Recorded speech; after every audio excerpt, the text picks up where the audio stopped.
Before I tell you what happened 36,000 feet below the surface of the Pacific Ocean, do me a favor. Drop a comment telling me where you're watching from and what time it is there. If you've ever been afraid of deep water, hit that like button.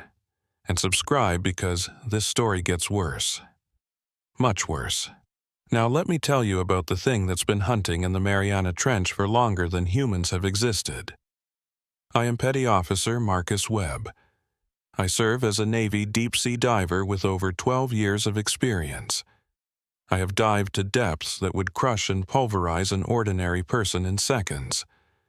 I have worked on rescue operations, covert rescue missions, and nuclear submarines. There, in the darkness, I have seen things most people cannot even imagine, but nothing, and I mean absolutely nothing, prepared me for what we found in the Mariana Trench in March of 2023. This mission was supposed to be routine. Well, as routine as descending 7 miles into the deepest part of the ocean can be. The USS Nevada, one of our Ohio-class ballistic missile submarines, had gone missing 3 weeks earlier during a classified patrol near the Mariana Trench. The Navy spent those 3 weeks searching with every piece of technology we had. Sonar sweeps, underwater drones, satellite imaging. Nothing. The Nevada had simply vanished with all 155 crew members aboard. Then, on March 8th, a research vessel doing completely unrelated geological surveys picked up a signal. Not the Nevada's emergency beacon that had gone silent the day the sub disappeared. This was something else. A sonar return showing a massive metallic object resting at approximately 25,000 feet depth, right on the slope leading down to the Challenger Deep, the deepest known point on Earth. The coordinates matched the Nevada's last known position. Command made the call. Send divers to investigate. That's where my team came in. There were 10 of us total. All Navy divers, all with deep-sea experience, all volunteers. Because you don't order someone to descend 5 miles into water pressure that could crush a car like a soda can. You ask for volunteers, and you hope someone's either brave enough or crazy enough to raise their hand. I was both. My team leader was Lieutenant Commander Sarah Chen, 34 years old, 15 years Navy diving experience. She'd been deeper than anyone else on the crew, 28,000 feet on a previous salvage operation. If anyone could handle this dive, it was Chen. Then there was Chief Petty Officer David Rodriguez, our technical specialist. Rodriguez could fix anything underwater. He'd once repaired a nuclear reactor cooling system at 15,000 feet in pitch darkness. The man was a legend. Petty Officer First Class James Morrison handled our communications and sonar systems. If we were going to find the Nevada, Morrison would be the one reading the instruments. Petty Officer First Class Lisa Parker was our medical officer. Deep-sea diving comes with about 100 ways to die, and Parker had kept more than a few divers alive when things went wrong. Petty Officer Second Class Kevin Chang was our backup pilot. Young, only 26, but he had steady hands and nerves that didn't quit. Petty Officer Second Class Rachel Foster was our documentation specialist. Everything we saw, every reading we took, Foster recorded it all. Petty Officer Third Class Anthony Martinez was our equipment specialist. He maintained our gear, our life support systems, everything that kept us alive down there. Petty Officer Third Class Jennifer Davis was our backup technical specialist, working alongside Rodriguez. Petty Officer Third Class Thomas Wright rounded out our team. He was our security officer, which sounds strange for a dive mission, but protocol required it for any operation involving nuclear submarines. And then there was me, Marcus Webb. I was the backup team leader and secondary pilot. If anything happened to Chen or Chang, I'd take over. 10 of us total. 10 highly trained Navy divers preparing to descend into one of the most hostile environments on planet Earth. We launched from the USNS Able, a Navy research vessel, on March 12th at 0600 hours. The weather was perfect, calm seas, clear skies, visibility for miles. It felt wrong somehow, like the ocean was trying to lull us into a false sense of security before we descended into its darkest depths. We were using 2 DSVs, deep submersible vehicles, essentially small submarines designed for extreme depth operations. Each DSV could hold 5 people, had its own life support, its own navigation systems, its own emergency protocols. They were rated for depths up to 36,000 feet, which would put us just above the deepest part of the Challenger Deep. DSV-1, call sign Triton, would be piloted by Lieutenant Commander Chen. She'd have Rodriguez, Morrison, Parker, and Chang aboard. DSV-2, call sign Nereus, was mine to pilot. I'd have Foster, Martinez, Davis, and Wright with me. The plan was straightforward: descend together, maintain visual and sonar contact, locate the Nevada, assess its condition, determine what happened, and if possible, recover the black box data recorder. Total mission time, 8 hours. 4 hours down, 2 hours on site, 2 hours back up. Simple, clean, professional. We had no idea we were being watched from the moment we entered the water.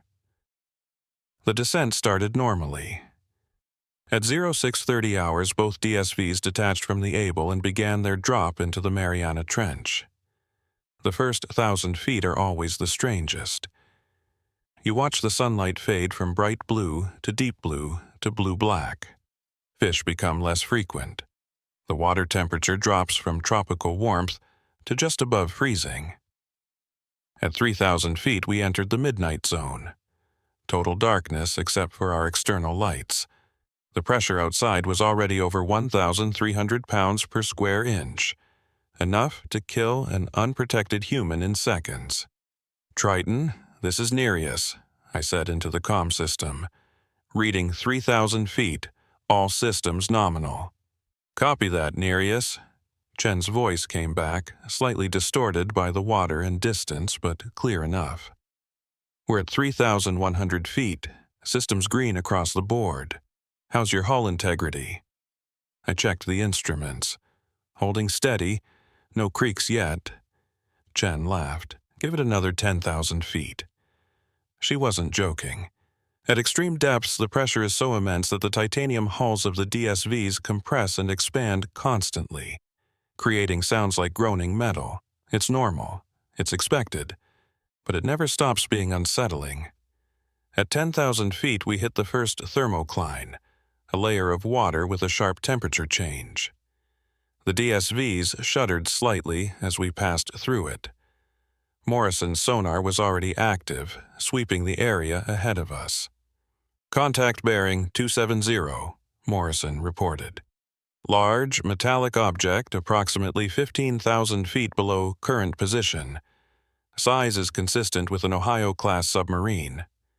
We'd found it, or at least, we'd found something. "Triton confirms," Chen said. "Adjusting descent angle to intercept. Nereus, match our trajectory." "Copy that," I replied, adjusting the ballast controls. The DSV tilted forward slightly, angling down toward the contact. At 15,000 feet, the pressure outside was over 6,500 psi, more than 3 tons per square inch. The water at this depth is so dense it's almost viscous. Our descent rate had slowed to about 100 feet per minute. The DSV's lights cut through the darkness, illuminating nothing but empty black water and the occasional bioluminescent creature. That's when Morrison made his second report. "I'm picking up another contact," he said, and there was something in his voice that made everyone pay attention. "Biological, very large, range approximately 2,000 feet and closing." Rodriguez spoke up. "How large?" "Big," Morrison said. Sonar return suggests something between 70 and 90 feet in length. I felt my hands tighten on the controls. 70 to 90 feet. That was bigger than our DSVs, bigger than most whales, and it was moving toward us. Identification? Chen asked, her voice calm and professional. Unknown, Morrison replied. Movement pattern is unusual. It's circling, staying at range, almost like it's watching us, Parker finished. There was silence on the comm for a moment. Then Chen's voice came back, still calm. All crews maintain current descent. We're here for the Nevada. Whatever's out there, it's probably just curious. Most deep-sea creatures are harmless. Most, not all. At 20,000 feet, we finally saw the Nevada. Our lights picked it up first. A massive, dark shape looming out of the blackness ahead. As we got closer, the full picture came into view, and what I saw made my blood run cold. The submarine was broken. Not damaged, not cracked. Broken. The hull had been crushed inward in multiple places, massive dents and tears in the reinforced steel that should have been able to withstand the pressure at this depth. The conning tower was bent at an unnatural angle. Several hull sections had been completely torn away, revealing the dark interior. "Oh my God," Foster whispered beside me. Chen's voice came over the comm, tight with shock. "Morrison, are you seeing this?" "Affirmative," Morrison replied. "Hull damage is extensive. This wasn't pressure failure. Something hit it. Multiple impacts. Something very large and very strong." I maneuvered Nereus closer, our lights sweeping across the Nevada's broken hull. Through the tears in the metal, I could see inside the submarine. Twisted machinery, shattered equipment, and bodies. Dozens of bodies, still strapped into their stations, frozen in the near-zero temperature water. 155 crew members, all dead. "What could do this?"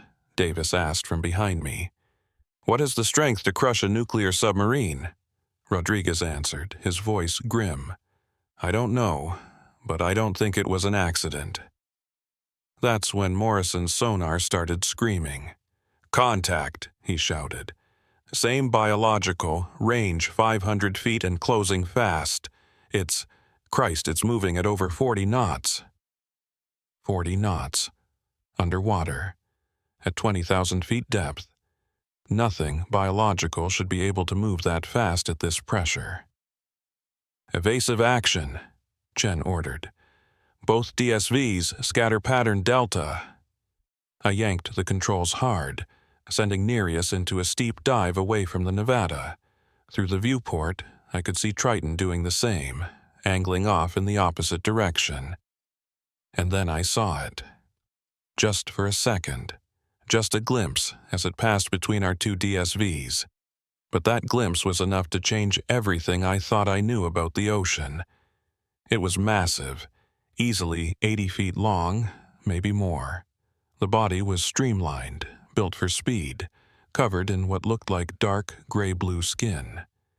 But it was the head that made me realize what we were looking at. The triangular shape, the massive jaws, the rows of serrated teeth, each one the size of my hand. A shark, but not just any shark. "Megalodon," I breathed. It should have been extinct, dead for over 3 million years. But there it was, alive and very much real, circling through the water around us like we were nothing more than interesting prey. The creature completed its circle and disappeared back into the darkness beyond our lights. The sonar showed it maintaining distance again, about 1,000 feet out, still circling. "Did everyone see that?" Chen asked, her voice shaken for the first time. "Confirmed," I said. "That was a megalodon, or something that looks exactly like one." "Impossible," Rodriguez said. "They've been extinct for—" "I know when they went extinct," I cut him off. "But I also know what I just saw." Morrison's voice broke in. "Whatever it is, it's still out there. Still circling, and it's between us and the surface." That's when Wright spoke up from the back of my DSV. "Sir, I think we need to abort this mission, recover what we can, and get to the surface. That thing crushed the Nevada like a tin can. Our DSVs won't last 10 seconds if it decides to attack." He was right. I knew he was right. But Chen made the call. "Negative," she said. "We're here for the Nevada's black box. Command needs to know what happened. We're going to retrieve it, and then we'll surface. Fast. Morrison, keep that thing on sonar. The second it gets closer than 500 feet, you alert me immediately. Everyone else, let's make this quick." We moved back toward the Nevada, both DSVs approaching from different angles, trying to keep the wreck between us and the circling Megalodon. The black box recorder would be in the command center deep inside the crushed submarine. Chen brought Triton alongside the Nevada's broken hull. Rodriguez suited up in one of the DSV's internal dive suits, basically a reinforced wetsuit with its own air supply that would allow him to leave the DSV for short periods while still protected from the pressure. This was the most dangerous part. Rodriguez would have to exit Triton, enter the Nevada through one of the hull breaches, locate the black box, and return. All while a massive prehistoric predator circled in the darkness outside. I watched through Nereus's viewport as Rodriguez emerged from Triton's airlock. His suit lights cut through the water as he swam toward the nearest hull breach. He disappeared inside the Nevada. 60 seconds passed, then 90, then 2 minutes. "Rodriguez, status report," Chen called. "I'm in the command center." Rodriguez's voice came back, distorted and filled with static. "I can see the black box housing. Give me another minute." "You've got 30 seconds," Chen replied. "That thing is getting closer." Morrison confirmed it. "Biological contact now at 700 feet. Still circling, but the radius is tightening." I kept my eyes on the sonar display in Nereus, watching that massive contact move through the water. It was hunting, I was sure of it, circling its prey, evaluating, waiting for the right moment to strike. "I've got it," Rodriguez announced. "Black box is secure. Coming back now." I saw his lights reappear at the hull breach. He swam back toward Triton, the black box secured to his equipment harness. That's when Morrison's voice came through, high and urgent. "Contact now at 400 feet. Speed increasing. Oh God, it's coming in fast." Through my viewport, I saw the Megalodon emerge from the darkness like something out of a nightmare. 85 feet of ancient predator, jaws that could swallow a car, eyes that reflected our lights with an intelligence I didn't want to acknowledge. It wasn't heading for us. It was heading for the cable. Every DSV is connected to the surface support ship by an umbilical cable. It provides additional power, communication redundancy, and a means of emergency retrieval if the DSV's systems fail. That cable was our lifeline. The Megalodon's jaws opened impossibly wide. I saw the rows of serrated teeth, each one 7 inches long. And then those jaws clamped down on Triton's umbilical cable. The cable was reinforced steel braided with Kevlar. It could hold over 50,000 pounds of tension. The Megalodon severed it in one bite. "Cable breach," Chen shouted. "Triton is disconnected from Able, switching to internal power." "Rodriguez, get inside now," Morrison yelled. But Rodriguez was still 15 feet from Triton's airlock when the Megalodon's tail whipped around, creating a shockwave in the water that sent him tumbling away from the DS-5. His lights spun wildly as he struggled to regain control. The Megalodon circled back. Its massive head swung toward Rodriguez's struggling form. "No!" Chen screamed. I watched in horror as those jaws opened again, Rodriguez saw it coming. He tried to swim away, but at this depth, with this pressure, there was nowhere to go, nowhere to hide. The Megalodon's jaws closed around Rodriguez's body.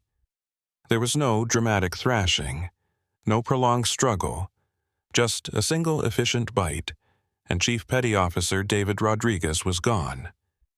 His lights went dark. His comm went silent. The Megalodon swam past Triton, and I saw Rodriguez's severed dive helmet tumbling through the water, trailing a cloud of blood that looked black in the deep-sea darkness. Then the creature disappeared back into the black water beyond our lights. "Jen?" I called out. "Sarah, are you okay?" Her voice came back, shaken but controlled. "We're okay. Rodriguez he's gone. We need to get to the surface now." "Agreed," I said. "Both DSVs, emergency ascent, maximum safe speed." We began our climb. The DSVs tilted upward, ballast tanks emptying, propulsion systems pushing us toward the distant surface 2 miles above. But Morrison's sonar was still active, still tracking. "Contact is following," he reported. "Range maintaining at 600 feet. It's pacing us." Of course it was. We were prey now. The Megalodon had tasted blood. It had learned that these strange metallic objects contained soft, edible things inside. It was hunting us. At 18,000 feet, I checked our ascent rate. We were climbing at 150 feet per minute, the fastest safe speed. Any faster and we'd risk the bends, nitrogen bubbles forming in our blood, killing us just as surely as the Megalodon would. "How long to surface?" Foster asked from behind me. I did the math. 2 hours, maybe less if we push it. "That thing is going to follow us the whole way," Martinez said quietly. He was right. The sonar showed the Megalodon maintaining perfect pace with us, staying just at the edge of our light range. Watching, waiting. At 15,000 feet, it made its move. Morrison didn't even have time to call out a warning. The sonar contact suddenly accelerated, closing the distance from 600 feet to 0 in less than 5 seconds. The Megalodon slammed into Nereus from below. The impact threw everyone forward. Alarms screamed. I fought with the controls as the DSV spun wildly. Through the viewport, I caught a glimpse of enormous jaws, rows of teeth, a massive dark eye reflecting our emergency lights. Then we were tumbling, falling, the pressure gauge spinning as we dropped back toward the depths. "Hull integrity," I shouted. "Holding," Davis called back, "but we've got stress fractures on the port side." The Megalodon circled back for another pass. I saw it on the sonar coming around for another attack. "Triton, we're under attack," I transmitted. "I can't." The creature hit us again, this time from the side. The entire DSV shuddered. Metal groaned. More alarms joined the chorus. Through the viewport, I saw Triton above us, Chen fighting to bring it around, and behind Triton the Megalodon's massive tail sweeping through the water, heading straight for them. "Chen, above you!" I screamed into the comm, but there was nothing she could do. At this depth, DSVs can't maneuver quickly. They're built for steady, controlled movement, not evasive action. The Megalodon's tail caught Triton's rear section. The impact was devastating. I watched as the DSV's propulsion system tore away from the main hull. Sparks erupted in the water. Triton began to spin, uncontrolled, trailing debris. "We've lost propulsion." Chen's voice was tight with fear. "Switching to ballast emergency blow." Triton's ballast tanks would empty completely, making the DSV buoyant enough to float to the surface on its own. But without propulsion, without control, it would be at the mercy of the currents. And more importantly, it would be defenseless against the Megalodon. "Do it," I called back, managing to stabilize Nereus. "We'll cover you." How I was supposed to cover them, I had no idea. We didn't have weapons. We didn't have anything that could hurt an 85-foot prehistoric shark. But I had to do something. I pushed Nereus's propulsion to maximum, angling toward Triton. Maybe I could distract the creature, draw its attention away from the crippled DSV. The Megalodon had other ideas. It came at us head-on this time, jaws open, teeth gleaming in our lights, moving so fast I barely had time to react. I yanked the controls hard to starboard. Nereus rolled. The Megalodon's jaws missed us by inches. I felt the shockwave as it passed, felt the DSV shudder from the displaced water. Behind me, Wright was praying quietly. Martinez was locked onto his equipment console like it was the only real thing in the world. Foster was pale but steady, her hands gripping the medical kit even though there was nothing she could do to help us right now. Davis was calling out system reports in a steady voice, trying to maintain some semblance of normal procedure even as everything went to hell. "Triton is ascending," Morrison reported from the other DSV. "Emergency ballast blow successful, but we're sitting ducks up here." The Megalodon circled us both now, switching its attention between the two DSVs, deciding which one to attack next, which one was the easier prey. It chose Triton. The creature accelerated, building speed, its massive tail propelling it through the water like a missile. It was going for the crippled DSV, going for the kill, and there was nothing any of us could do to stop it. I watched as 85 feet of ancient predator slammed into Triton at full speed. The DSV's titanium hull crumpled like aluminum foil. The viewport shattered inward. Water at 15,000 feet depth carries pressure of over 6,000 psi. When it breached the hull, it hit like a bomb. The implosion was instantaneous. 1 second, Triton was there, Chen and Morrison and Parker and Chang all inside, fighting to survive. The next second, there was just a cloud of debris and bubbles and twisted metal falling into the darkness. 4 people, gone in less than a second, crushed by pressure before they even had time to scream. I stared at the space where Triton had been, my mind refusing to accept what I'd just seen. "Chen," I called into the comm, knowing there would be no answer. "Morrison, Parker, anyone?" Silence. Just static and the sound of my own breathing. "They're gone," Foster whispered from behind me. "Oh God, they're all gone." The Megalodon circled through the debris field, its huge body moving with that terrible grace that all apex predators possess. It was searching through the wreckage, looking for survivors, looking for more food. And then it turned toward us. 5 of us left now. 5 of us in Nereus, alone at 15,000 feet with a creature that had just killed 5 of our team and would absolutely kill the rest of us if given the chance. "Webb," Martinez said quietly. "What do we do?" I looked at the controls, at the depth gauge, at the sonar showing that massive predator starting its approach. "We run," I said. "We run, and we pray it's not hungry anymore." I fired up Nereus's propulsion to maximum emergency speed and aimed us straight up toward the surface 15,000 feet above. The Megalodon followed. We were at 32,000 feet and climbing when the Megalodon's sonar signature started following us. Not chasing, following. There's a difference. Chasing implies panic, instinct, pure predatory drive. What this creature was doing was methodical, calculated. It maintained a consistent distance of about 300 yards, pacing us as we ascended through the darkness, studying us. "It's matching our speed exactly," Rodriguez said, his eyes locked on the sonar display. 25 feet per minute. Same as us. Commander Chen's jaw was clenched so tight I could see the muscles working. "How long until we're out of its hunting range?" Dr. Moore shook her head.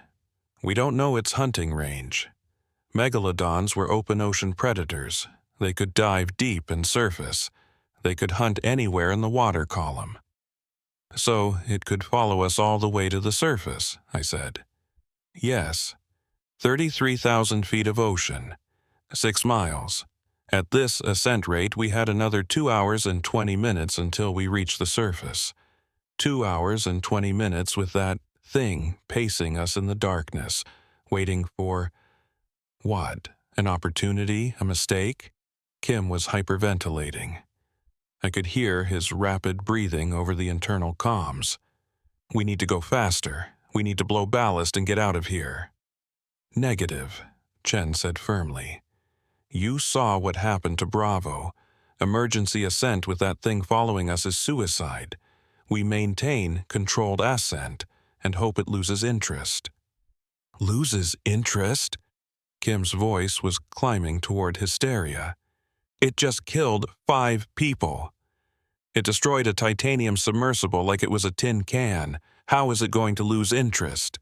Stow it, Kim, Rodriguez snapped. Commander's right. We go slow, we go steady, we stay alive. But Rodriguez's hand was shaking as he adjusted the sonar settings. We were all terrified. The only difference was that some of us were better at hiding it. At 31,000 feet, the Megalodon changed its behavior.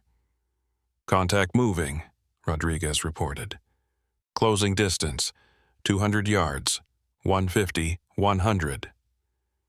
Through our external cameras, I saw it emerge from the darkness below us. The lights caught its massive form as it rose through the water, paralleling our ascent. Up close, it was even more horrifying.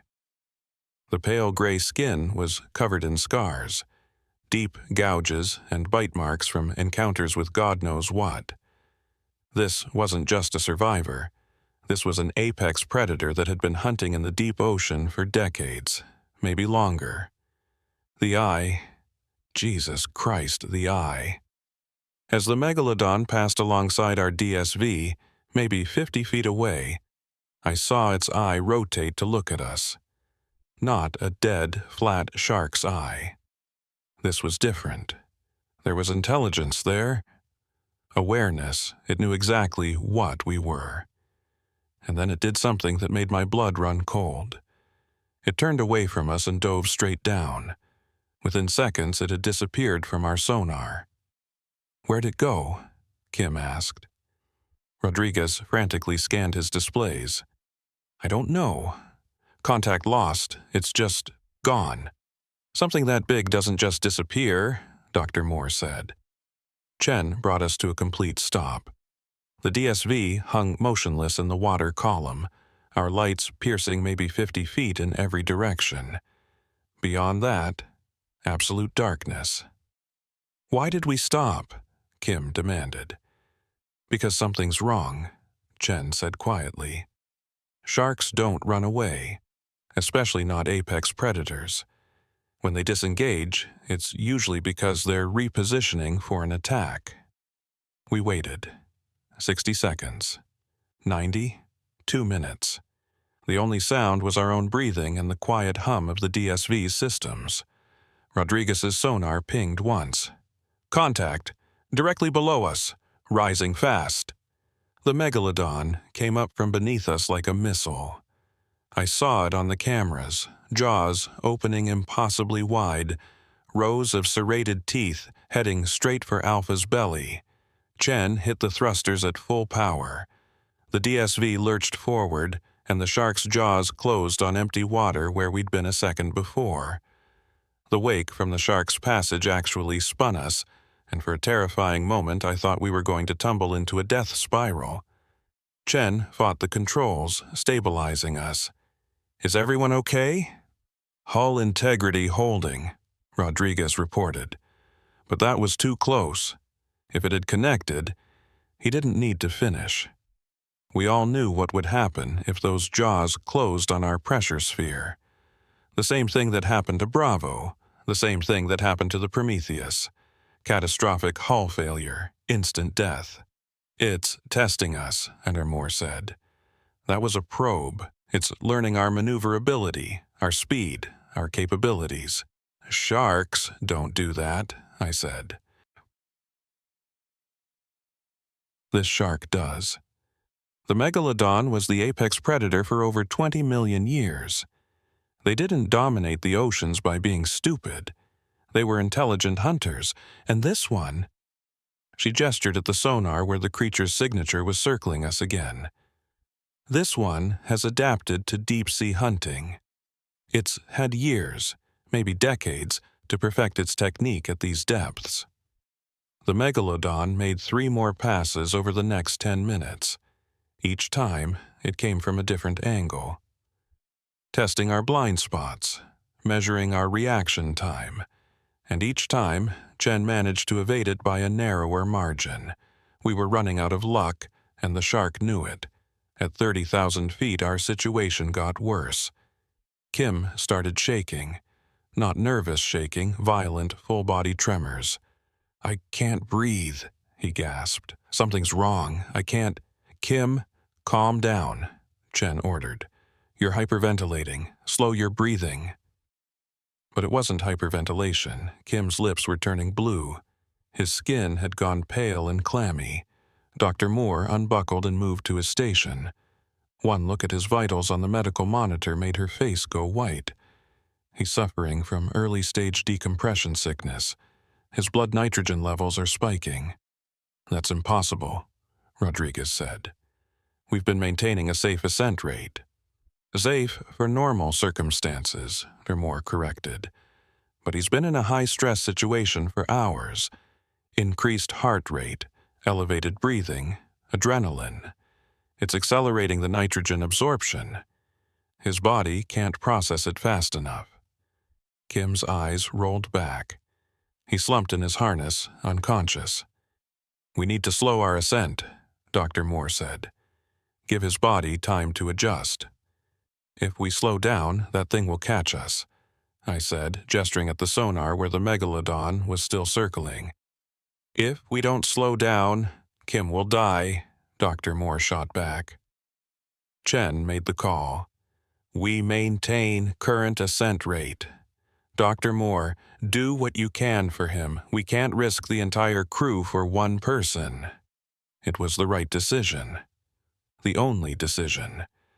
But that didn't make it any easier watching Kim's vitals continue to deteriorate on the monitor.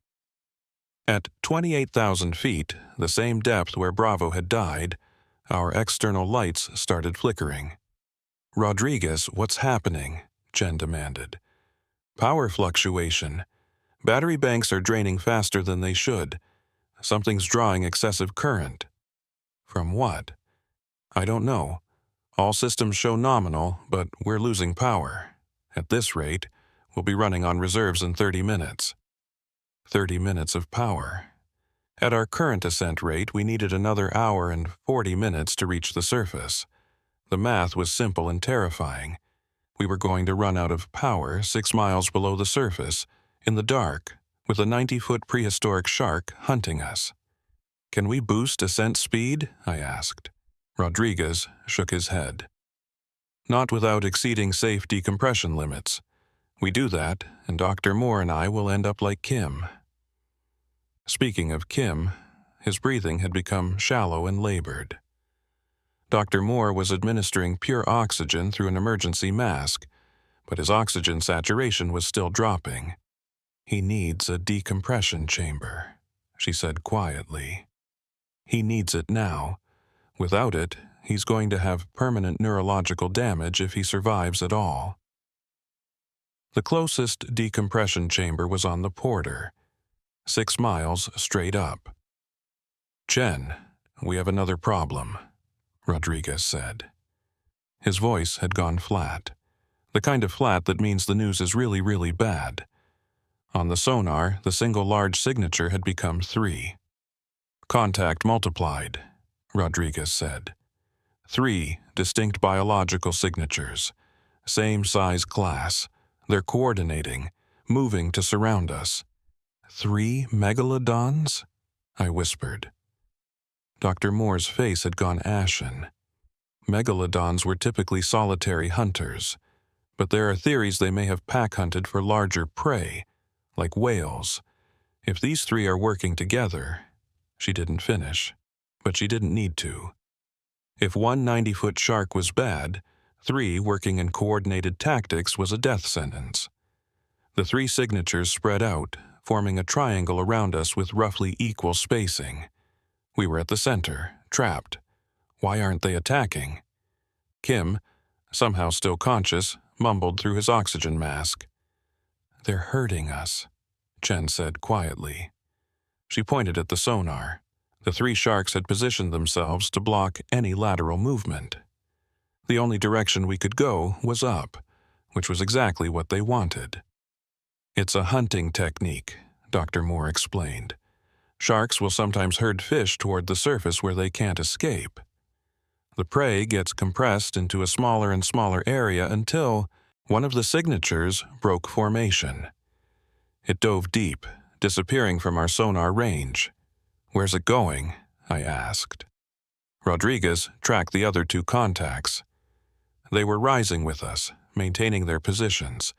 "Still have two contacts. One's gone deep, maybe 2,000 feet below us."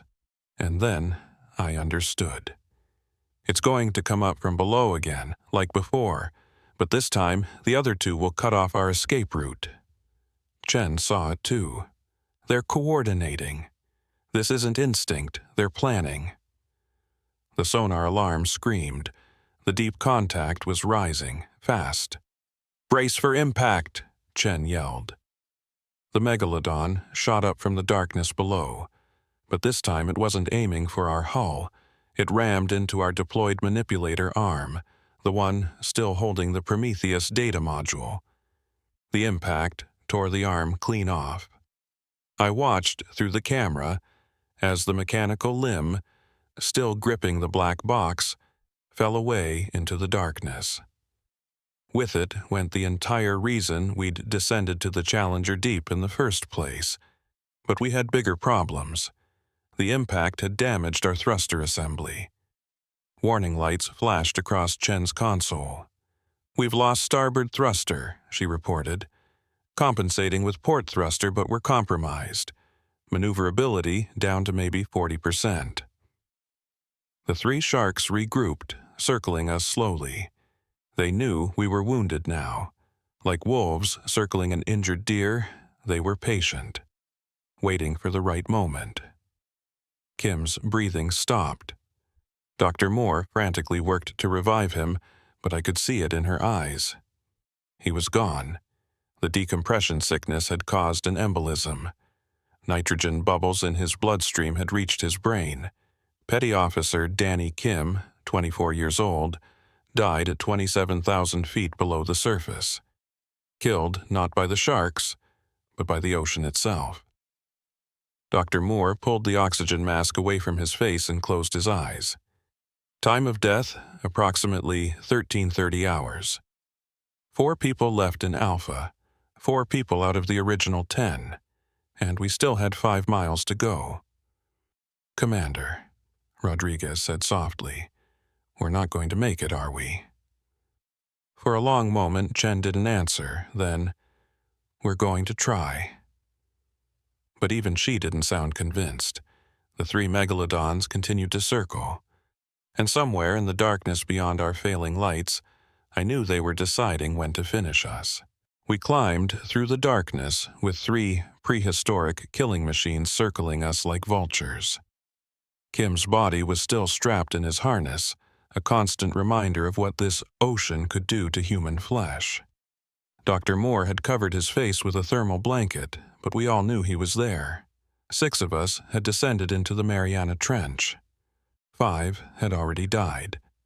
4 people left in a crippled DSV 5 miles below the surface, with 1 functioning thruster and power reserves bleeding away with every passing minute. The math wasn't working in our favor. 26,000 feet, Chen reported. Her voice was steady, but I could see the tension in her shoulders, the white-knuckle grip on the controls. Ascent rate holding at 20 feet per minute. Power reserves at 62%. Rodriguez did the mental calculation. At current drain, we'll hit zero power at about 15,000 feet, maybe 14. What happens at zero power? I asked, though I already knew the answer.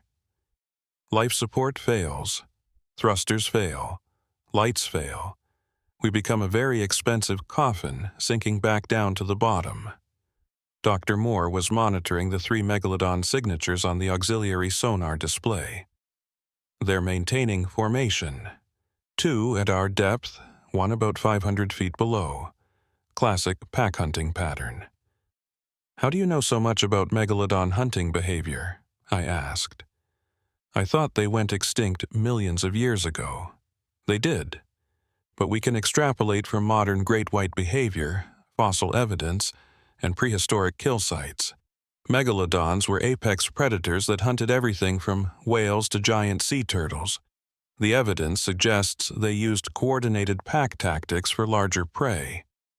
So we're the whales in this scenario. We're the prey, she corrected. And they've already figured out we're injured. That ramming attack on our manipulator arm wasn't random. They went for a protruding limb, something they could tear off. It's the same technique sharks use with sea turtles. Bite off the flippers first, immobilize the prey, then go for the kill. Thanks for that cheerful analysis, Rodriguez muttered. At 25,000 feet, the power situation got worse. Reserves at 58%, Chen announced. That's a 4% drop in 3 minutes. The drain is accelerating. Something's pulling excessive current, Rodriguez said, running diagnostics. But I can't find the source. All systems show normal operation, but we're hemorrhaging power. Could the collision have damaged something? Electrical short? I suggested. Maybe, or maybe. Rodriguez's eyes widened as he stared at his screen. Oh shit, oh shit. What? Chen demanded. Rodriguez pointed at the hull integrity monitor. The impact didn't just take our manipulator arm, it cracked the ballast tank. We're taking on water. Slowly, but enough that the pressure equalization pumps are running continuously, trying to compensate. That's where our power's going. Can we seal the leak? Chen asked. Not from inside. We'd need external repair, which we can't do. So, we're going to run out of power, I said. No matter what. Yes. The single word hung in the air like a death sentence. Dr. Moore broke the silence. How much power would we save if we reduced life support to minimum levels? Rodriguez checked his calculations. Maybe 10% total. Enough to buy us another 1,000 feet of ascent. Not enough to reach the surface. What if we reduced life support to 2 people instead of 4? She looked around the cramped interior of the DSV. 2 people use half the oxygen, half the CO2 scrubbers, half the heating. The implication hit me like a physical blow. You're talking about shutting off life support to part of the crew. I'm talking about math, Dr. Moore said quietly. 4 people die for certain, or 2 people might survive. Those are our options. Like hell they are, Rodriguez growled. Nobody's getting left behind. We all go up together, or we all go down together. Chen's hands were shaking on the controls. Dr. Moore, what you're suggesting is murder, Rodriguez finished. You're suggesting murder. I'm suggesting mathematics, Dr. Moore shot back. I'm suggesting we give at least some of us a chance to make it home. To tell the world what happened here, to warn others about what's down in this trench. And who decides who lives and who dies? I asked. You? I'm already deciding, Chen said softly. We all turned to look at her. I'm the mission commander, the decision is mine, and the answer is no. We're not sacrificing crew members. We find another way. But even as she said it, I could see the defeat in her eyes. There wasn't another way. We all knew it. At 24,000 feet, the 3 Megalodons made their move. The 2 sharks at our depth split apart, one moving to port and one to starboard. The third signature rose from below, positioning itself directly beneath us. "They're triangulating," Dr. Moore said. "Classic predator encirclement. They're going to attack from 3 directions simultaneously." "Can we evade?" I asked. Chen shook her head. "Not with one thruster. We can move laterally, but not fast enough. If they commit to a coordinated strike, and we can't avoid all 3. Rodriguez's hands flew across his console. "I'm diverting all non-essential power to the thruster, cutting heat, reducing lights, everything. We might get enough boost for one hard maneuver." "One maneuver," Chen repeated. "Make it count." The sonar alarms screamed. All 3 signatures were accelerating. "They're coming!" Dr. Moore yelled. Through our cameras, I saw them emerge from the darkness. 3 massive shapes, pale gray and terrifying, jaws opening, coming at us from port, starboard, and below. 90 feet of prehistoric fury, multiplied by 3. Chen hit the thruster at full power. The DSV shot forward and up, the sudden acceleration slamming us back into our harnesses. Behind us, I watched on the rear camera as 3 sets of massive jaws closed on empty water, the sharks missing us by what couldn't have been more than a few feet. But we'd used all our reserve power for that one maneuver. "Thruster offline," Chen reported. "Power reserves at 32%. We're drifting." Drifting at 24,000 feet below the surface, with 3 very angry sharks repositioning for another attack. "How long until we can power the thruster again?" I asked. Rodriguez shook his head. "The batteries need to recharge from the main generator, at least 10 minutes, maybe 15. "We don't have 15 minutes, Dr. Moore said, watching the sonar. "They're regrouping. They'll hit us again in 5, maybe less." She was right. The 3 signatures were circling, tighter now, moving with purpose. They knew we were helpless. Rodriguez unbuckled his harness. "Jack, what are you doing?" Chen asked. The Master Chief moved to the emergency equipment locker and pulled out a diver's suit. Not the standard Navy gear. This was a specialized deep-sea rig, rated for extreme depth and pressure. Next to it was a compact rebreather unit and a small cylinder of compressed oxygen. "Jack, no," Chen said, realization dawning on her face. "Commander, listen to me." Rodriguez's voice was calm, professional, like he was explaining a routine procedure. "That crack in the ballast tank, I can fix it from the outside. Seal the leak, stop the power drain, give you enough juice to make it to the surface." "You'll die out there," I said. "The pressure alone. This suit's rated to 30,000 feet. I'll be fine for a few minutes, long enough to patch the leak and give you 3 a chance." "And then what?" Chen demanded. "Even if you patch it, even if we get power back, you'll be outside. We can't recover you. Not with one thruster. Not with those things out there." Rodriguez smiled. It was sad and tired and brave. "Then I'll be outside. But you 3 will be alive. Jack, I'm ordering you to, with all due respect, Commander, fuck your orders." He was already climbing into the suit. "I'm 62 years old, got no kids, no family waiting for me. You're 38 with 2 daughters. Webb's got a fiancé, Dr. Moore's got her whole career ahead of her. The math is simple." Dr. Moore was crying. "Master Chief, please.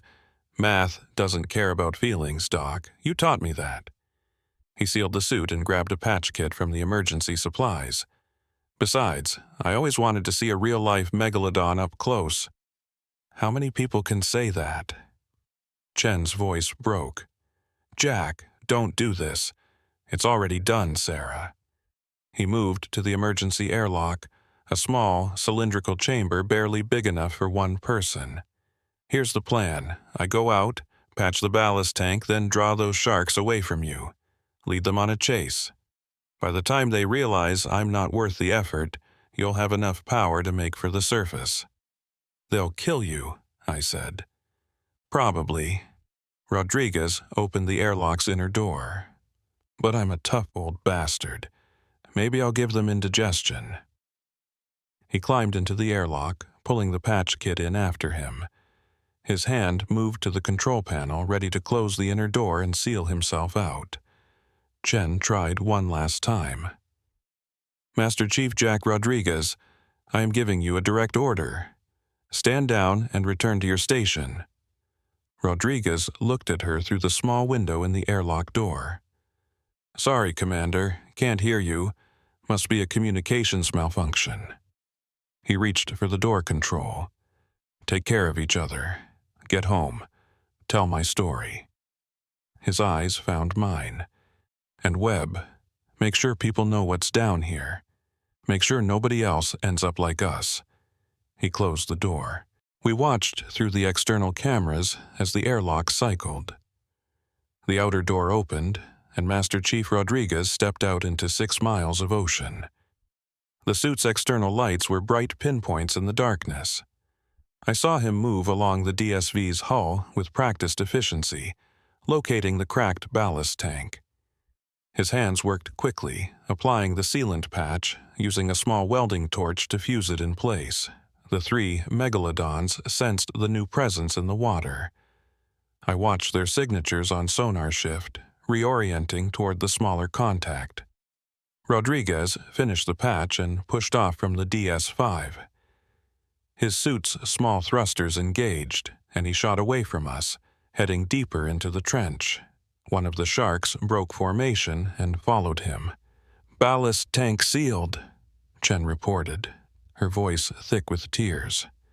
"Power drain has stopped, reserves at 31% and holding." We watched on sonar as Rodriguez's signature descended, moving fast. The Megalodon followed, accelerating. Then the second shark joined the chase. "He's leading them away," Dr. Moore whispered. The third shark remained near us, circling slowly. Still a threat, but just 1 now instead of 3. Rodriguez's voice crackled over the radio. The connection was weak, garbled by the pressure and distance, but I could make out his words. "Alpha, this is Rodriguez. Got their attention. They're following me. Get out of here. Don't waste this. Jack, come back," Chen transmitted. "We can recover you. We can—" "Negative. Batteries only good for 5 minutes. Not enough to make it back. Static. Then, tell my sister, I said—" The transmission cut out. On sonar, Rodriguez's signature dropped below our detection range, falling into the deepest part of the trench.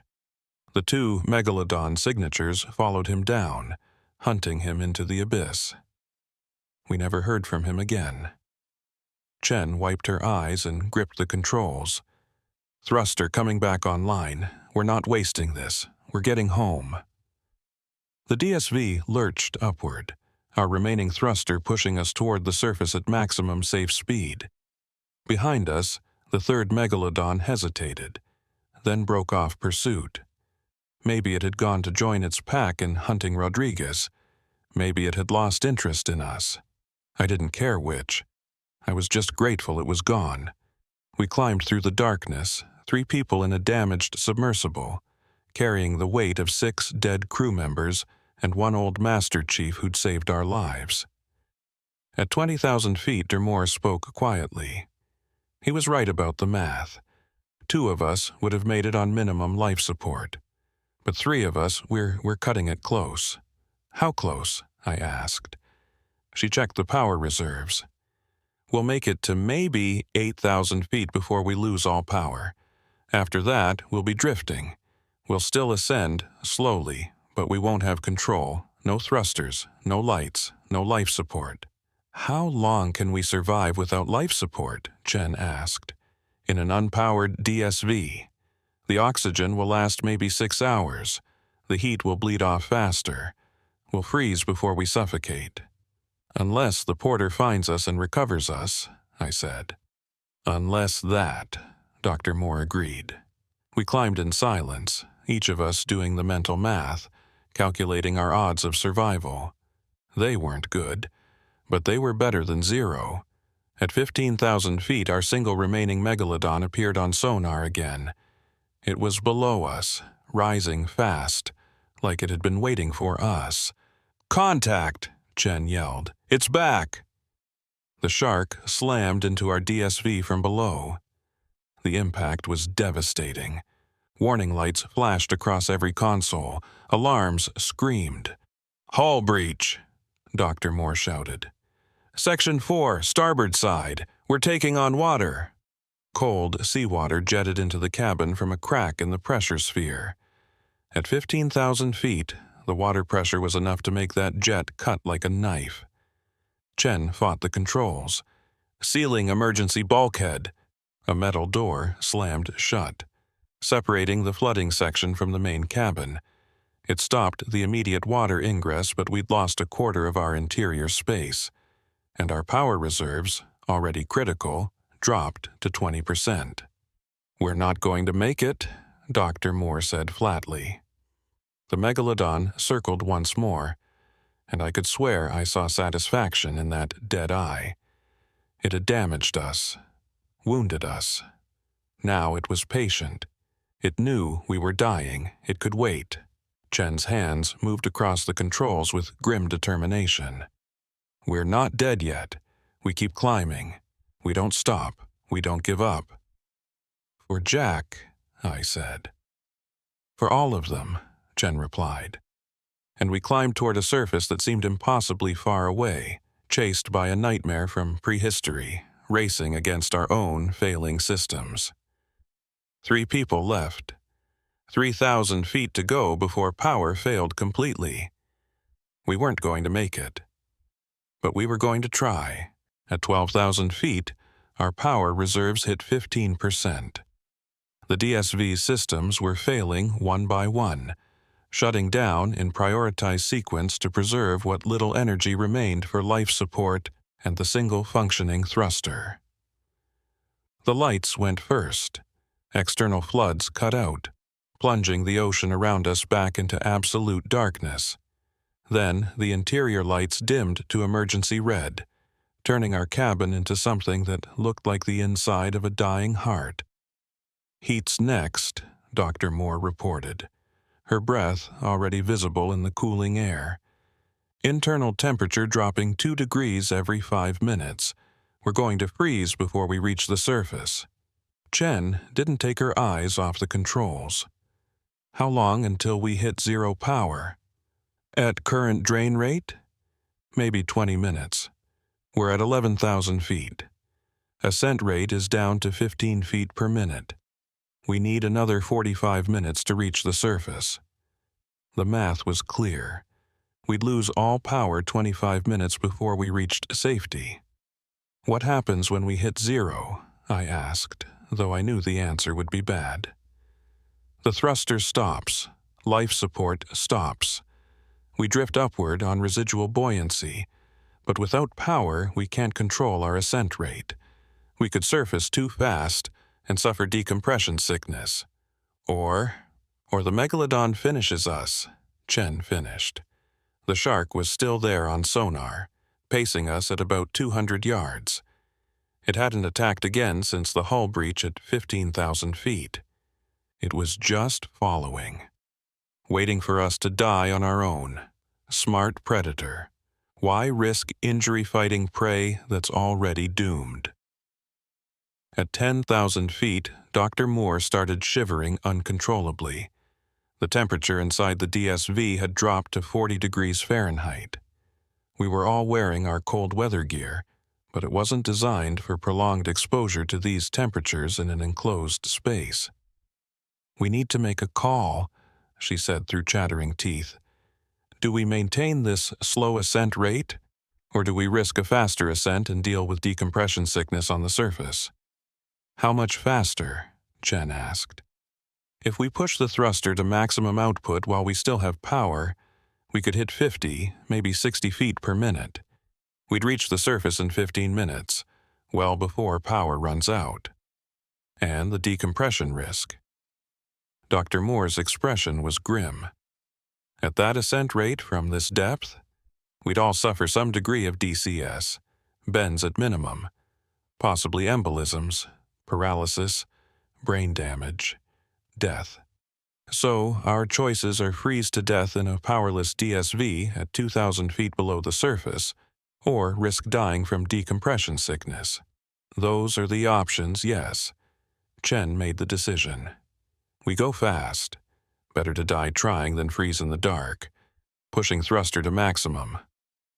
The DSV's remaining engine whined as Chen diverted every available watt of power to propulsion. Our ascent rate jumped to 55 feet per minute. "Porter, this is DSV Alpha," Chen transmitted. "Emergency fast ascent in progress. Request immediate medical evac on surfacing. Multiple crew casualties. Survivors will require hyperbaric treatment for decompression sickness. Do you copy?" The response came through heavy with static but audible. "Alpha, this is Porter. We copy. Medical team standing by. Say our helicopter inbound to your position. What's your ETA to surface?" Chen checked her calculations. 12 minutes. "Understood. Be advised we have multiple sonar contacts in your vicinity, large biological signatures. We're tracking at least 3, possibly 4. 4. The 2 that had chased Rodriguez must have finished with him and come back. The pack was reassembling. "Porter, those contacts are extremely dangerous.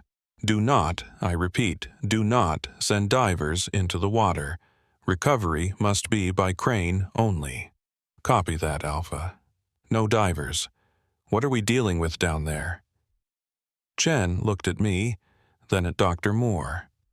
"How do you tell your command ship that you're being hunted by extinct sharks?" "Porter, you wouldn't believe me if I told you. Just get us out of the water fast."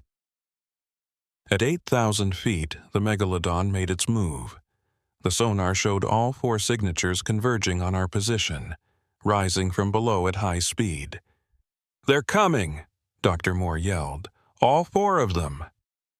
Through the faint glow of our dying emergency lights, I could see them ascending through the darkness below us. 4 massive, pale shapes, jaws opening, coming at us in a coordinated pack attack. "Brace!" Chen shouted. The first Megalodon hit us from the port side, its jaws closing on the already damaged section of hull. Metal screamed as teeth punched through titanium like it was paper. Water exploded into the cabin, a high-pressure jet that slammed me against my harness. The second shark rammed us from starboard, spinning the DSV. Emergency alarms shrieked. Systems failed across the board. "Hull breach in main compartment!" Dr. Moore screamed over the noise. "We're flooding!" The third and fourth sharks circled, waiting for their turn. This was it, the final coordinated kill. They were going to tear us apart. Chen's hands flew across her console. "Emergency ascent! Blowing all remaining ballast!" "Chen, no!" I yelled. "The pressure differential will—" She hit the control. Compressed air exploded into our ballast tanks. The DSV shot upward like a rocket, the sudden acceleration crushing me into my seat. We were ascending at over 200 feet per minute, leaving the Megalodons behind in a trail of bubbles and debris. "Chen, we're going too fast!" Dr. Moore shouted. "The nitrogen in our blood—" "I know," Chen yelled back. "But if we stayed down there, we'd be dead for certain. This way we have a chance." 6,000 feet. 5,000. 4,000. The water flooding into our cabin was freezing cold. My feet were submerged. The water level was rising fast. If the pressure equalization didn't kill us, we'd drown before reaching the surface. 3,000 feet. Dr. Moore gasped. Her hands went to her chest. "I can't breathe. Something's wrong. My chest." Decompression sickness. The nitrogen in her blood was forming bubbles, expanding as we rose too fast. The bends. Potentially fatal. "Hold on, Rebecca," Chen urged. 2,000 feet. We're almost there." I felt it, too. A sharp pain in my joints, my shoulders, my knees. Like someone was driving needles into my bones. The nitrogen bubbles were forming in my tissues, my joints, my bloodstream. 1,000 feet. The water in the cabin was up to our waists now. The DSV was flooding fast. Systems were dead. No power, no heat, no lights except the faint red glow of a single emergency LED.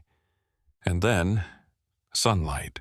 After hours in absolute darkness, miles below the surface, the sun was blinding. Our cameras showed blue water, then white foam, then sky. We breached the surface like a whale, the DSV's momentum carrying us half out of the water before we crashed back down. Through the observation ports, I could see the porter maybe half a mile away, and a SAR helicopter already in flight toward us. "We made it," I gasped. "We actually made it." Dr. Moore wasn't responding. She was slumped in her harness, unconscious, blood trickling from her nose and ears. Severe decompression sickness. Maybe an embolism. "Rebecca!" Chen released her own harness and waded through the rising water to get to Dr. Moore. She checked for a pulse. "She's alive. Barely. We need to get her into a hyperbaric chamber immediately." The helicopter was overhead now, lowering a recovery cable. But we had a problem. The DSV was still sinking. The hull breaches were letting in water faster than our emergency flotation could compensate for. We had maybe 2 minutes before we went under again. And the Megalodons were still down there. I could see them on the sonar rising toward the surface. 4 massive signatures following us up. "Chen, we need to evacuate now," I shouted. She nodded and moved to the emergency hatch.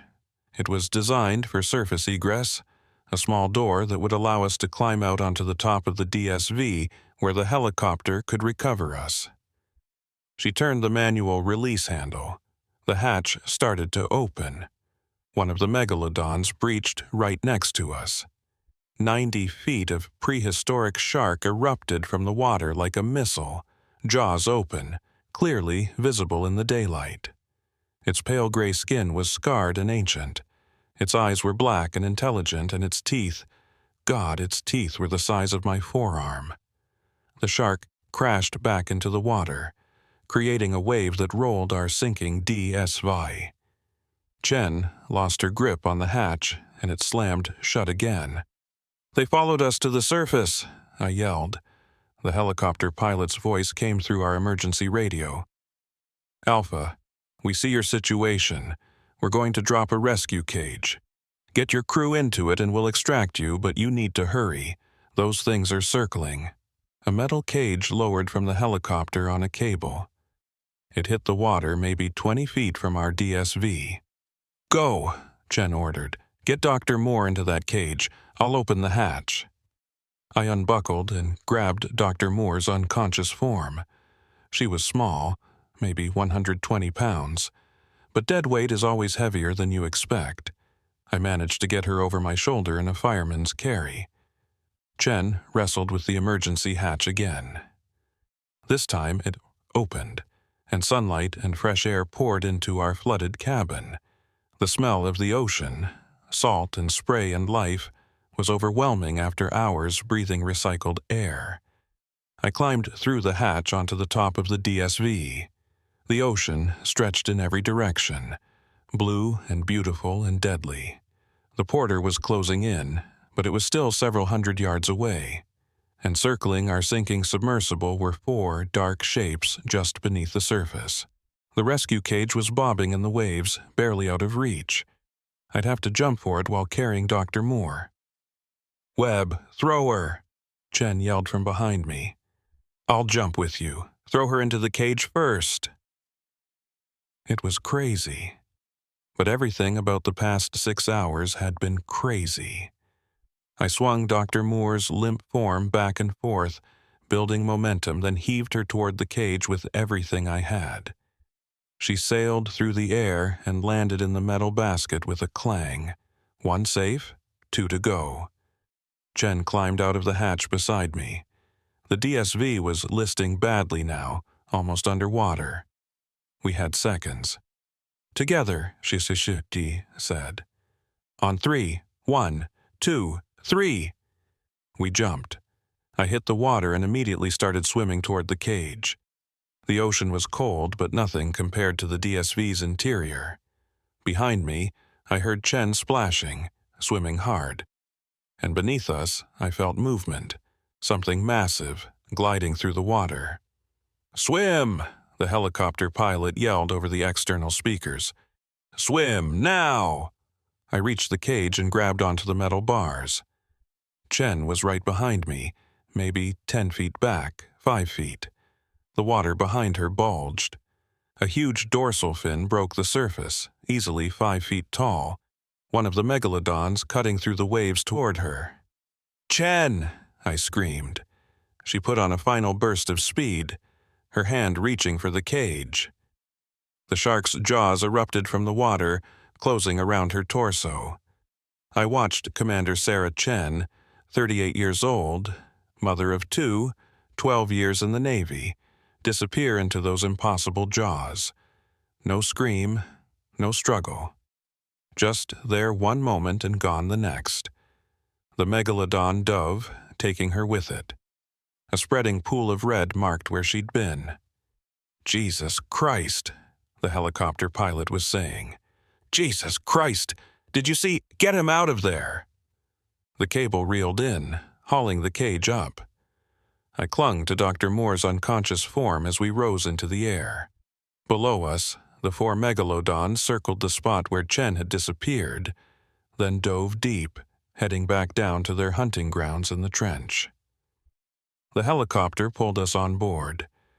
Navy medics immediately swarmed Dr. Moore, checking vitals, starting IVs, preparing her for transfer to the porter's hyperbaric chamber. "Sir, are you injured?" a medic asked me. I stared at him blankly. Was I injured? I had no idea. I couldn't feel anything. Shock, probably. "Sir, I need you to answer me. Are you injured?" I don't think so. Decompression sickness. My joints hurt, but I'm okay. I'm alive. 2 out of 10. Dr. Moore and me. Everyone else was dead. Hayes, Martinez, Anderson, Walsh, Foster in the first attack. Kim from decompression sickness. Rodriguez by sacrifice. Chen taken by a shark at the surface. 8 dead, 2 survivors. The helicopter banked toward the porter. I could see the ship's deck, the medical team waiting, the hyperbaric chambers ready. We touched down, and they rushed Dr. Moore away on a stretcher. I stumbled after them, my body finally registering all the abuse it had taken.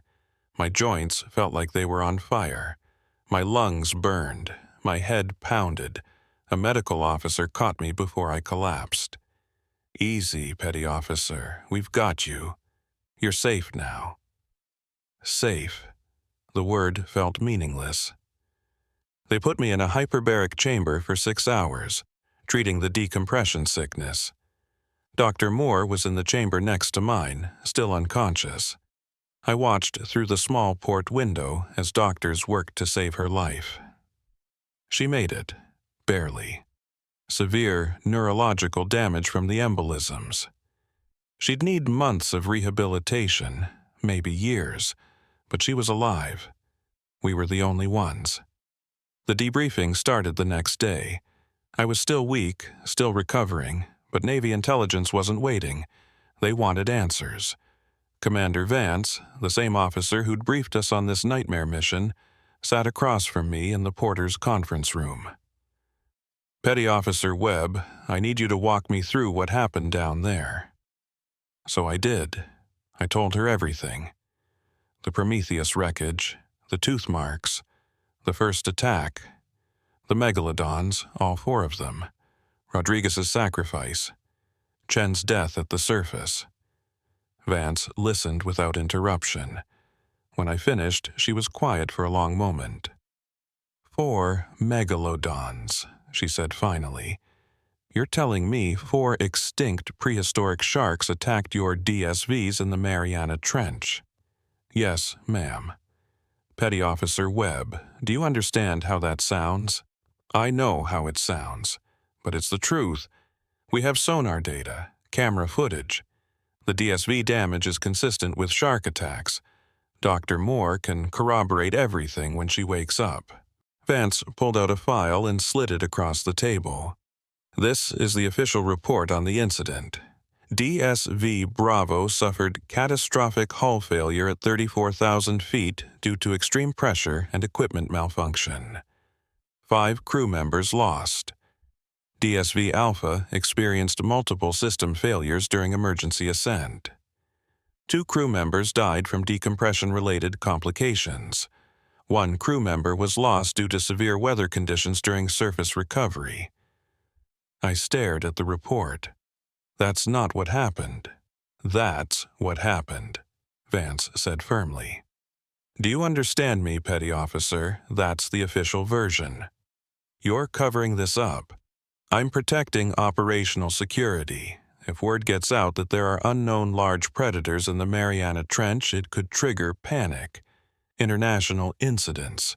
Every treasure hunter and documentary crew in the world trying to find them. People deserve to know what's down there. People deserve to be safe, Vance shot back. And they're safer not knowing. The Mariana Trench is already a restricted area. We're expanding those restrictions. No civilian vessels, no research missions, no deep-sea exploration in that region. What about the megalodons? You're just going to leave them there. We're going to monitor the area. But yes, we're leaving them alone. They're at the bottom of the deepest trench on Earth. They're not a threat to anyone as long as we don't go looking for them. I wanted to argue. I wanted to scream. But I was too tired, too broken. What happens to me? I asked. You receive a medical discharge with full benefits, commendation for bravery during a classified operation, a non-disclosure agreement that you will sign right now. She pushed the NDA across the table. And if I refuse to sign? Then you'll be charged with releasing classified information. Court-martialed. Dishonorably discharged, possibly imprisoned. Your choice, Petty Officer. I signed. Dr. Rebecca Moore signed too, once she was conscious enough to understand what had happened. Neither of us ever spoke publicly about what we saw in the Mariana Trench. Until now, it's been 8 months since Operation Deep Trench. I'm a civilian now, living in San Diego, trying to process everything that happened. Dr. Moore is in a rehabilitation facility in Maryland, slowly recovering motor function that the embolisms destroyed. I think about the others every day. Hayes, Martinez, Anderson, Walsh, Foster. Young men who died in the darkness, killed by something that wasn't supposed to exist. Kim, who died because the ocean itself turned against him. Rodriguez, who gave his life so the rest of us could have a chance. And Chen, who almost made it. The official story is a lie. Equipment malfunction. Tragic accident. 8 brave sailors lost in the line of duty. But you deserve the truth. The families deserve the truth. The world deserves to know what's down there. In the deepest parts of the Mariana Trench, where the pressure would crush a submarine like a tin can, where no sunlight has penetrated in millions of years, where the ocean floor is more alien than the surface of Mars, something is alive. Something that remembers when it ruled the oceans. Something intelligent. Something that hunts in coordinated packs. Something that's been hiding in the darkness for 3 million years, waiting. The Navy has declared the Mariana Trench off limits, but there are other deep trenches. The Puerto Rico Trench, the South Sandwich Trench, the Java Trench. Who knows what's living in those depths? I'm writing this as a warning. If you're planning deep-sea exploration, if you're part of a research mission, If you're thinking about descending into those trenches, don't. Some places aren't meant to be explored. Some creatures are better left undiscovered. And some nightmares are waiting in the darkness, patient and hungry, for someone to be foolish enough to enter their domain. We lost 8 people learning that lesson. Don't make it 9. The Mariana Trench is their territory, not ours. And megalodons don't care about research missions or scientific discovery or human curiosity. They only care about one thing: hunting.